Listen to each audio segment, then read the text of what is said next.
tour. Tour. Yeah.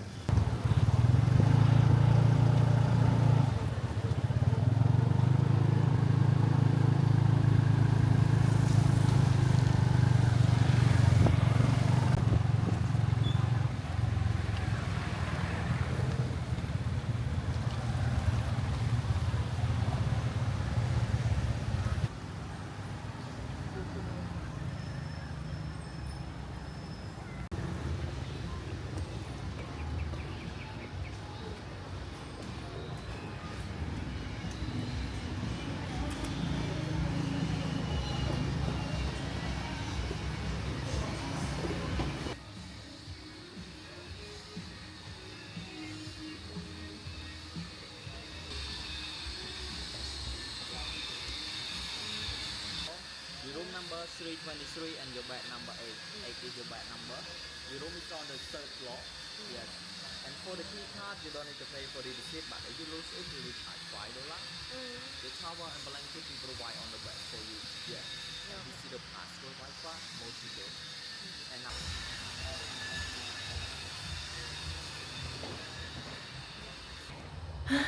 Dito na tayo. Sa lobby. Ayan, nasa kasal na ako. Nag-withdraw lang ako kanina dun pagbaba namin ng bus station. Bale, pwede naman ako maglakad na lang kaso nakaambon. Okay. Kaya, nag-ano ako ng tuk-tuk. Tapos yung charge na, tawag nito, yung charge is 5,700 KHR or around 80 pesos lang. Ito, 323. So, ipapakita ko sa inyo mamaya yung mga itsura ng aking hostel.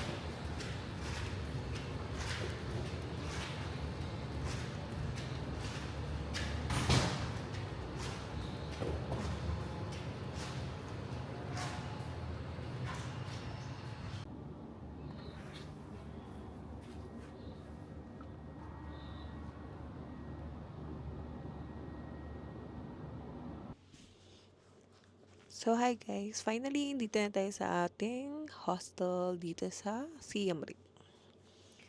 So, nagstay na rin ako dito before nung nag-solo travel ako last 2018.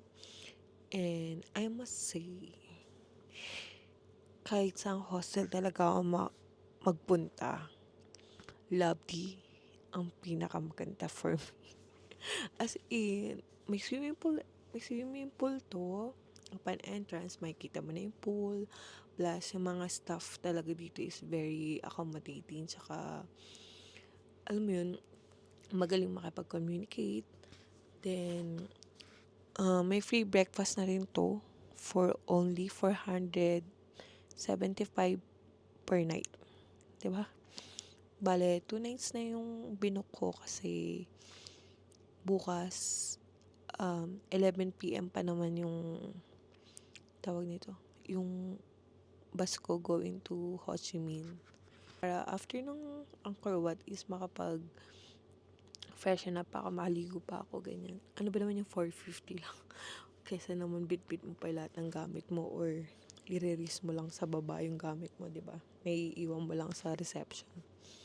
Kaya, binook ko na is 2 nights. Tapos, ang masasabi ko talaga dito sa Lovely is masarap din yung food nila. Lalo na yung kinain ko dito before na burger. And super lapit ko lang sa lahat. Kanina, upon arrival, nag-withdraw lang ako ng money. Mga 220,000 KHR lang.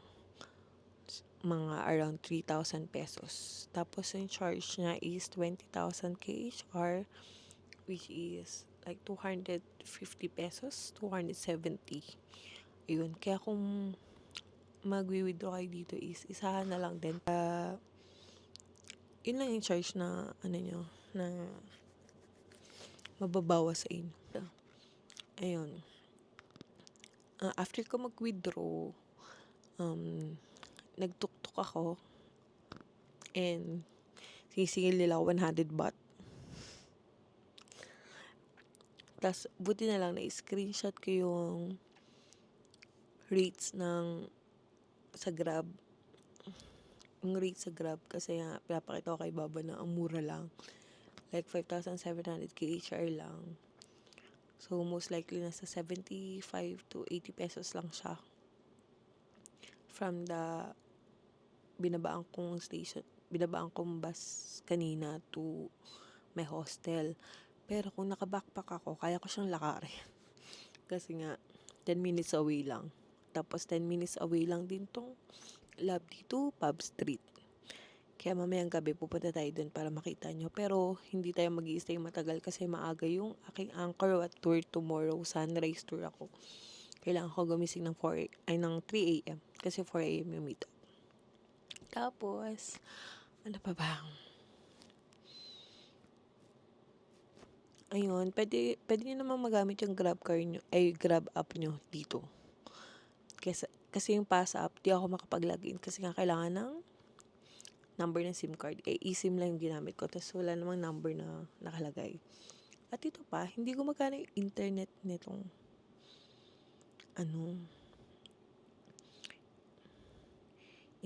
nitong eSIM. Kaya kanina hindi ako makapag-book.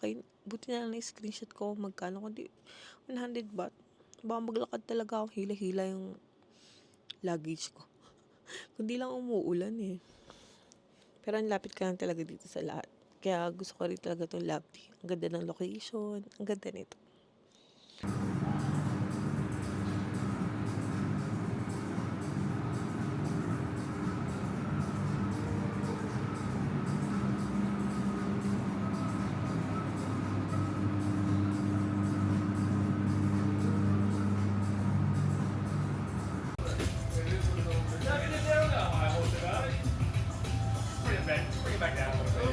So guys, lakas ng ulan kaya dito na lang kakain sa aking hostel.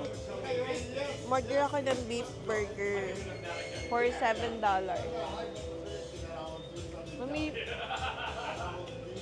Mas okay din guys, by dollars na lang yung bayaran. Kesa by KHR. Kasi either naman, kahit ano. Sobrang lakas ng ulan kaya mamaya na lang ako pa-Pub Street. Tumila ng konti. So, anong bumili ng payong? Dagdag ko sa bitbitin.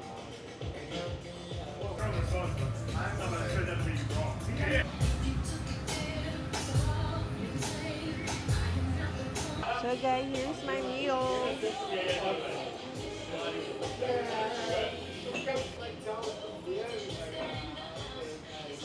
Bali may free breakfast na rin ako tomorrow, pero hindi ko na siya makakain kasi may sunrise tour ako ng 4 a.m.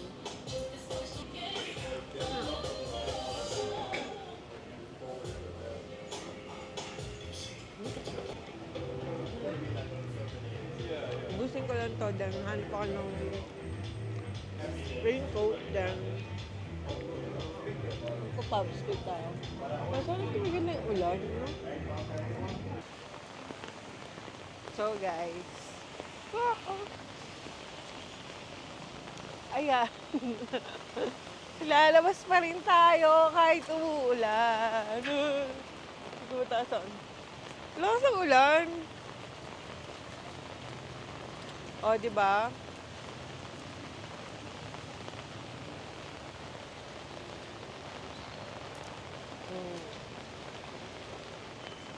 Bagyo. Naulan. Ano naman? Ayan, pupunta tayo ng Pub Street. Hirap ah. Ayun yung payong na to, hiniram ko pa dun sa hostel. Kasi wala akong payong, ayun ayoko nang bumili. Tapos dagdag bit-bitin ko pa yun, bibigat na naman yung bag ko. Tapos sinabi. So ayun, pupunta ng Pub Street.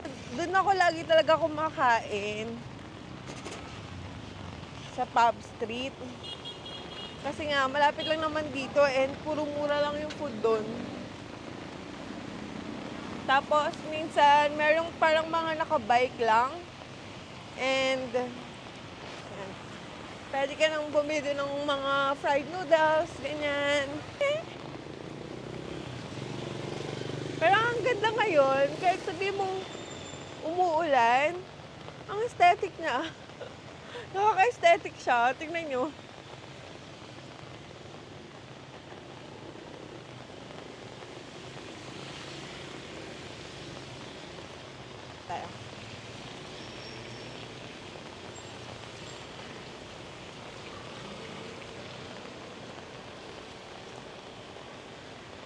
I-feel nating lahat ang Cambodia ng umuulan.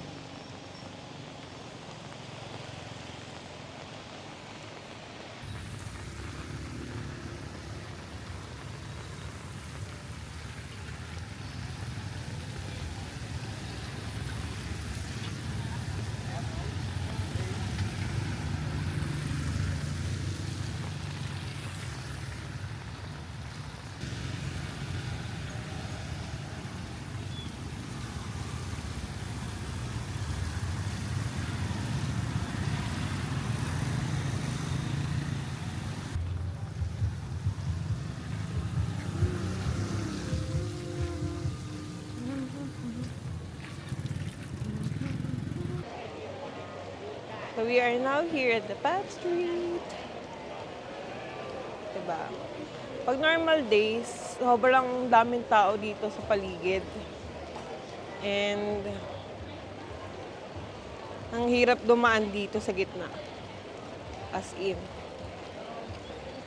Kasi ang gulo-gulo dyan. Yung mga nag-show, may mga sumasaya, may mga lasing na. So ngayon, wala, kalmado siya. Napaka-aesthetic niya ngayon. Ewan na lang natin mamaya mga 12 p.m. Ay, 12 a.m. Or mga 10 p.m. Ganyan. Ito, Pilipinas, sigurado ito. Nagbukas na. Kaya, appreciate mo. Ito po.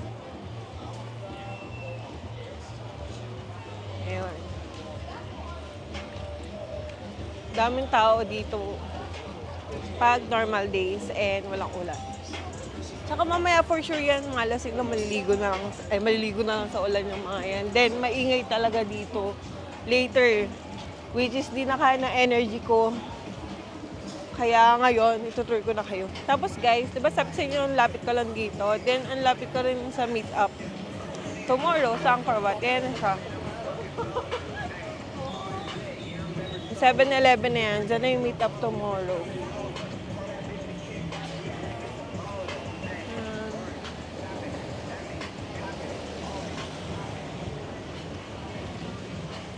Ayun lang guys.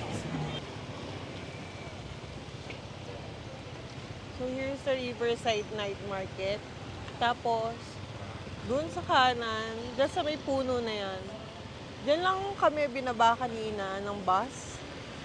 Tapos isipin nyo, pwede ka nang lakarin from dito to hostel. 8 minutes to 10 minutes lang. Super lapit na lang. Hindi na ako magpupunta dun sa night market kasi may baha-baha ng konti. Alam mo yung lulubog pa yung paa mo dun. Eh, naka-crocs lang ako. Kaya ayoko na. Kasi ito lang din mo makikita nyo. Like that one. Sorry. Like that one. Same lang yan doon. Pero by tinda-tindahan lang din ng maliliit. Tapos may mga food na rin doon.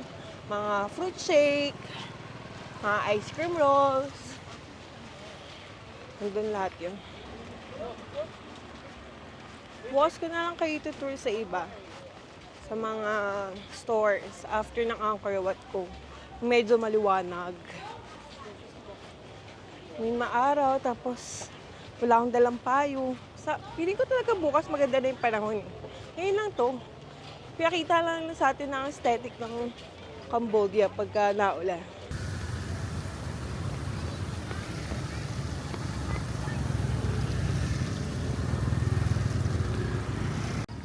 So guys, ayan na yung hostel ko.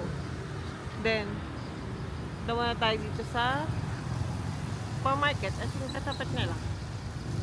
Bibili na ako ng supermarket. As in, katapat na lang. Bibili lang ako ng mga kailangan ko like water or snacks. Pwede na lumabas, tatamad na ako. Naulan-ulan. Bye.